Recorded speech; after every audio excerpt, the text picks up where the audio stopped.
잠잘 때 들려주는 영어 이야기 마지막 수업 영어 제목 The Last Lesson by Alphonse Daudet.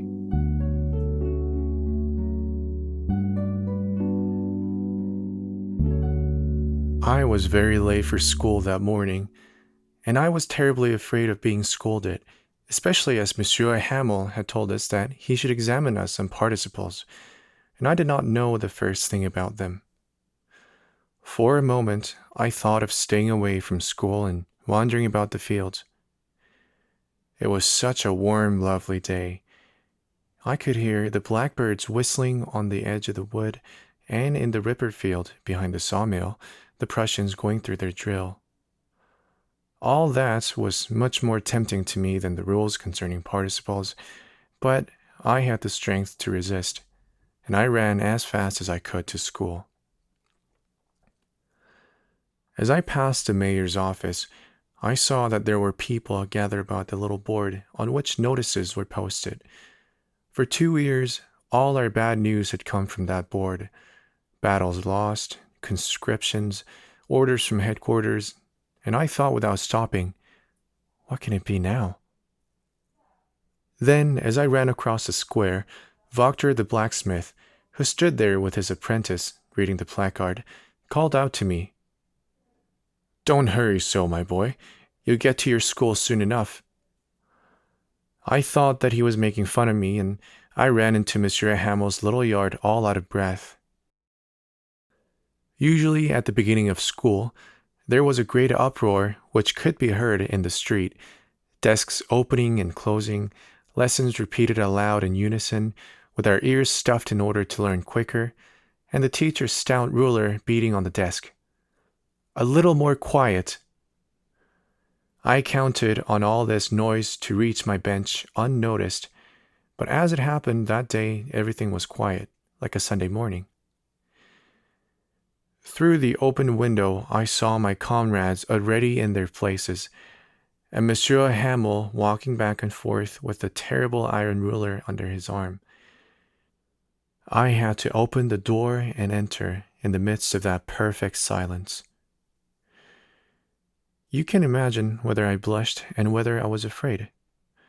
But no. Monsieur Hamel looked at me with no sign of anger and said very gently, "Go at once to your seat, my little Franz.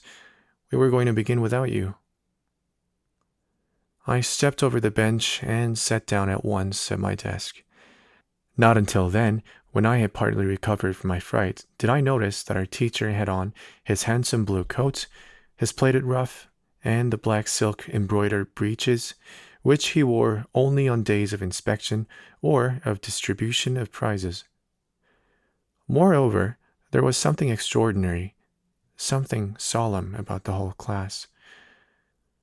But what surprised me the most was to see at the back of the room, on the benches which were usually empty, some people from the village sitting, as silent as we were.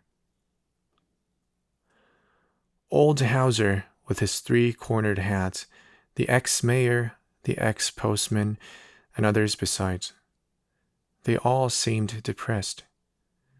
And Hauser had brought an old spelling book with gnawed edges, which he held wide open on his knee with his great spectacles askew. While I was wondering at all this, Monsieur Hamel had mounted his platform, and in the same gentle and serious voice with which he had welcomed me, he said to us, "My children, this is the last time that I shall teach you. Orders have come from Berlin to teach nothing but German in the schools of Alsace and Lorraine. The new teacher arrives tomorrow. This is the last class in French, so I beg you to be very attentive." Those few words overwhelmed me. The villains.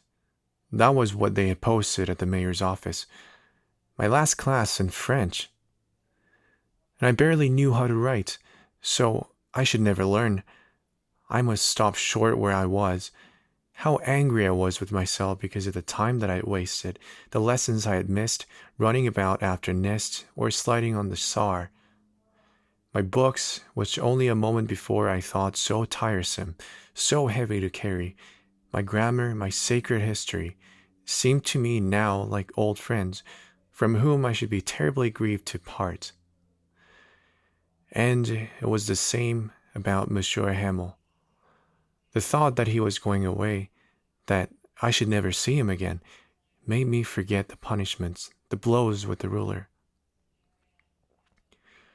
Poor man! It was in honor of that last lesson that he had put on his fine Sunday clothes, and I understood now why those old fellows from the village were sitting at the end of the room. It seemed to mean that they regretted not having come more often to the school. It was also a way of thanking our teacher for his 40 years of faithful service, and of paying their respects to the fatherland which was vanishing. I was at that point in my reflections when I heard my name called. It was my turn to recite. What would I not have given to be able to say from beginning to end that famous rule about participles in a loud, distinct voice, without a slip? But I got mixed up at the first words, and I stood there swaying against my bench, with a full heart, afraid to raise my head. I heard Monsieur Hamel speaking to me. "I will not scold you, my little Franz. You must be punished enough. That is the way it goes. Every day we say to ourselves, 'Ah, I have time enough. I will learn tomorrow.' And then you see what happens. Ah, it has been the great misfortune of our Alsace always to postpone its lessons until tomorrow. Now those people are entitled to say to us, 'What, you claim to be French, and you can neither speak nor write your language?' And all this, my poor Franz, you are not the guiltiest one. We all have our fair share of reproaches to address to ourselves. Your parents have not been careful enough to see you were educated. They prefer to send you to work in the fields or in the factories in order to have a few more sous. And have I nothing to reproach myself for? Have I not often made you water my garden instead of studying? And when I wanted to go fishing for trouts, have I ever hesitated to dismiss you?" Then, passing from one thing to another, Monsieur Hamel began to talk to us about the French language, saying that it was the most beautiful language in the world, the most clear, the most substantial, that we must always retain it among ourselves and never forget it, because when a people falls into servitude, so long as it clings to its language, it is as if it held the key to its prison. Then he took the grammar and read us our lesson. I was amazed to see how readily I understood. Everything that he said seemed so easy to me, so easy. I believed, too, that I had never listened so closely, and that he, for his part, had never been so patient with his explanations. One would have said that, before going away, the poor man desired to give us all his knowledge, to force it all into our heads at a single blow. When the lesson was at an end, we passed to writing. For that day, Monsieur Hamel had prepared some entirely new examples, on which was written in a fine round hand, France, Alsace, France, Alsace. They were like little flags, waving all about the class, hanging from the rods of our desks. You should have seen how hard we all worked and how silent it was. Nothing could be heard save the grinding of the pens over the paper. At one time, some cockchafers flew in, but no one paid any attention to them, not even the little fellows who were struggling with their straight lines, with a will and conscientious application, as if even the lines were French. On the roof of the schoolhouse, pigeons cooed in low tones, and I said to myself as I listened to them, I wonder if they are going to compel them to sing in German too. From time to time, when I raised my eyes from my paper, I saw Monsieur Hamel sitting motionless in his chair and staring at the objects about him, as if he wished to carry away in his glance the whole of his little schoolhouse. Think of it, for 40 years he had been there in the same place, with his yard in front of him and his class just as it was, but the benches and desks were polished and rubbed by use. The walnuts in the yard had grown, and the hop vine, which he himself had planted, now festooned the windows even to the roof. What a heart-rending thing it must have been for that poor man to leave all those things, and to hear his sister walking back and forth in the room overhead, packing their trunks. For they were to go away the next day, to leave the province forever. However, he had the courage to keep the class to the end. After the writing, we had the lesson in history. Then the little ones sang all together, the ba, be, bi, bo, boo.